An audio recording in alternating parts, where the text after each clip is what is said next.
So people, I know I'm a little bit late to this whole like Zhiyun Weebill S party and that, but I wanted to make sure that this was the one, mate. And after using it for like the last 6 months, I can safely say this is the one, mate.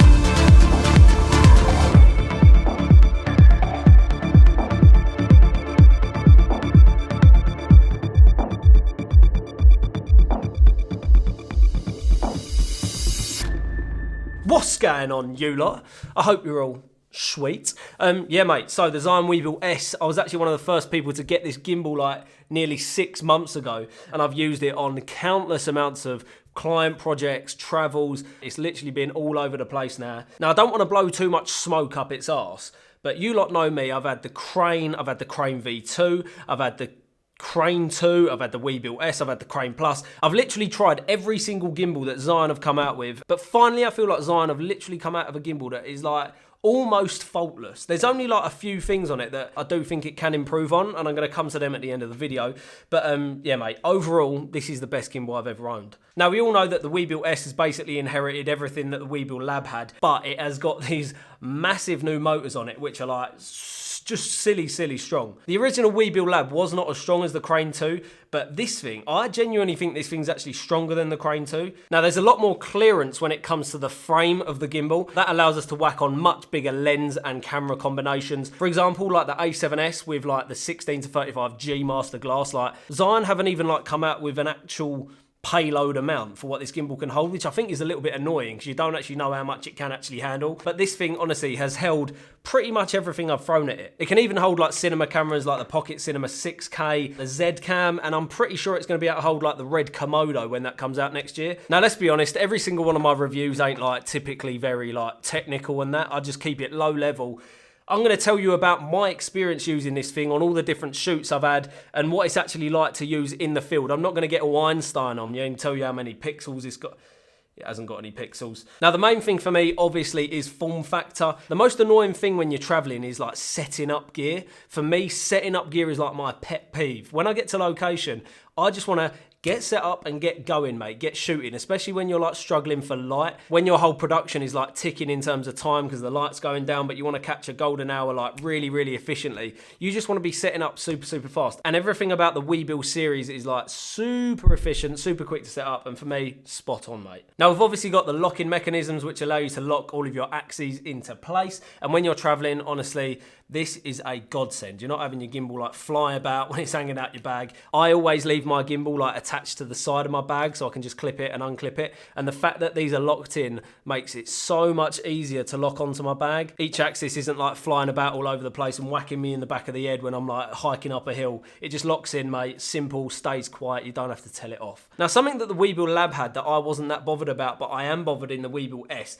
is the quick release plate that it's got. Now, I never really used it in the Weebill Lab, but on the Weebill S, I've been using it like all the time, mate. When you're on location, you want to go handheld, bang, bosh. Go handheld for a bit and then go straight back onto the gimbal, no problems at all. And then you don't even have to rebalance it. On other gimbals, I used to like completely unlock the bottom plate, slide it off, and then go handheld. And whenever I slid it back on, I'd have to rebalance the gimbal, mate. And that used to take like probably a minute. And when you're fighting for light, when you're only there for that golden hour of time, a minute is such a big amount of time. Now, in terms of balancing, the Weebill S is easily the easiest gimbal I've ever had to balance. On the Weebill Lab, it had the exact same mechanism, but I don't know what they've done with this, but the new kind of fixtures make it so easy to balance. Now, they've obviously got the new levers on here, whereas before they had like the screws and they were like proper itty and bitty to like do up and undo, but now these are literally so easy to do, and you know when you're locked in and you know when you're not locked in. So in terms of the modes that this thing's got, it's literally got the exact same modes as all the previous models. You've obviously got your pan follow, you've got your lock mode,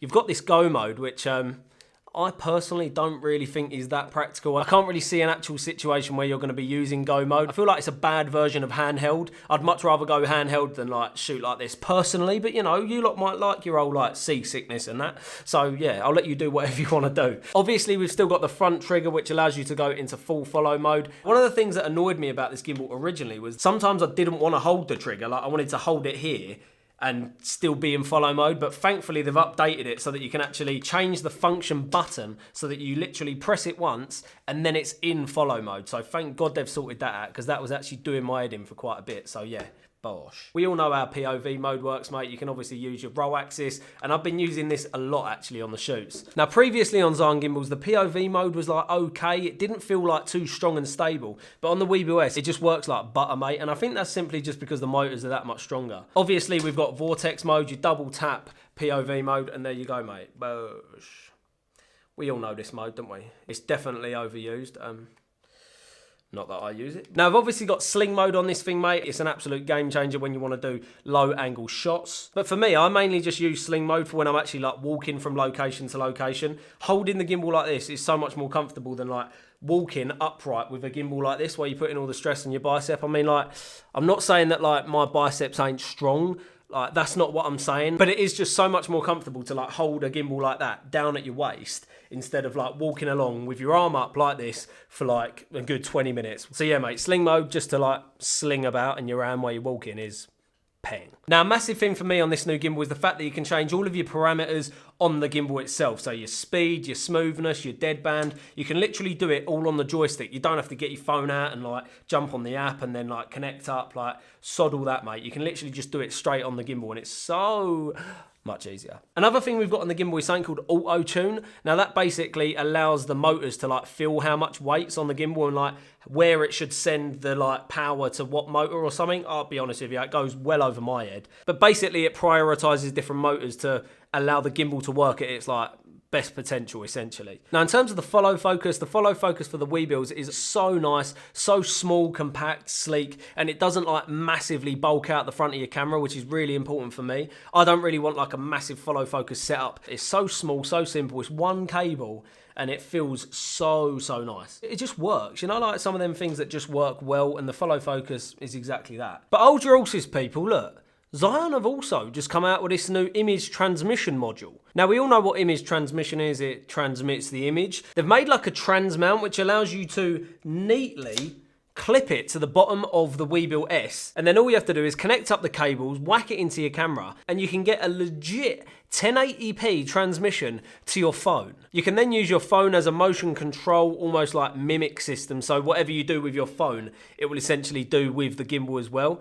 Now, this is really good if you've got like two operators. You've got someone actually operating the gimbal, and then you've got someone actually operating the direction of the camera and stuff like that. Now, you don't actually have to use the transmission module with the gimbal. This is like a completely standalone product that, to be honest, should probably have its own like actual review. And I can see a ton of different ways that this could really come in handy. If you want like a monitor for your director, or you want like a monitor for the client or something like that, that is so easy to actually whip up, get them a monitor. You don't even need like extra monitors. You can just use your phone, you can use iPads, anything that you've already got. So you don't actually need to go out and buy like extra monitors and stuff. You can also like actively track certain subjects. All you need to do is select a subject on your phone, and then the gimbal will automatically track that subject. And in the Zyplay app, you can also set things like your LUTs, you can set your peaking, you can set your zebras. Now, a situation that I think this is really going to come in handy for me is when I'm on location and I'm shooting golden hour. I usually like to shoot with a gimbal or handheld, and then I also like to actually set up a time lapse. Now, when you've got that hour, you can't just be sitting with your time lapse because you're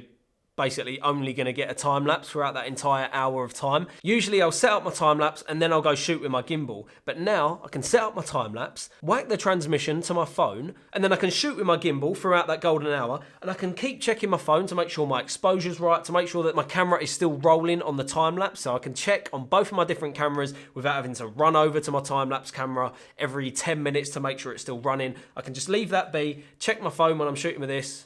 Spot on, mate. So people, that is the Weebill S. The biggest thing for me, mate, is the fact that I just know I can trust this gimbal. At the end of my Weebill Lab video, I did say that I don't think the Weebill Lab was going to completely replace my Crane 2, because I think I was still going to use my Crane 2 for more commercial shoots. But I don't think I need any other gimbal after this one. I do think that this is going to completely replace every other gimbal that I've actually got. And a big thing for me when you're working on commercials and client productions, you need to be confident in the tools that you're using. And so far, I've probably done about 15 different client shoots with this gimbal.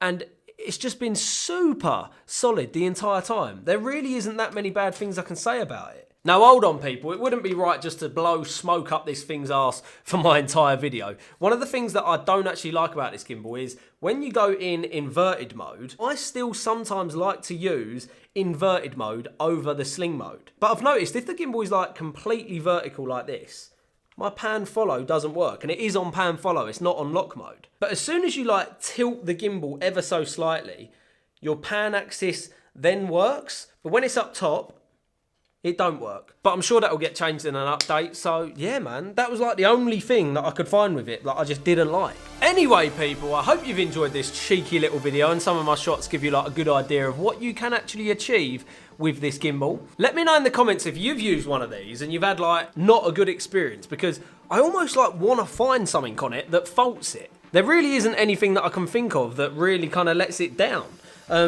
Yeah, it's annoying. Let me know in the comments if you lot have actually experienced anything with it that hasn't been up to scratch, because I want to know, mate. Let me know in the comments if there was anything that you want to see with this new gimbal, any like other videos I can do with it, and I'll be catching you lot in the next video, mate. Bye.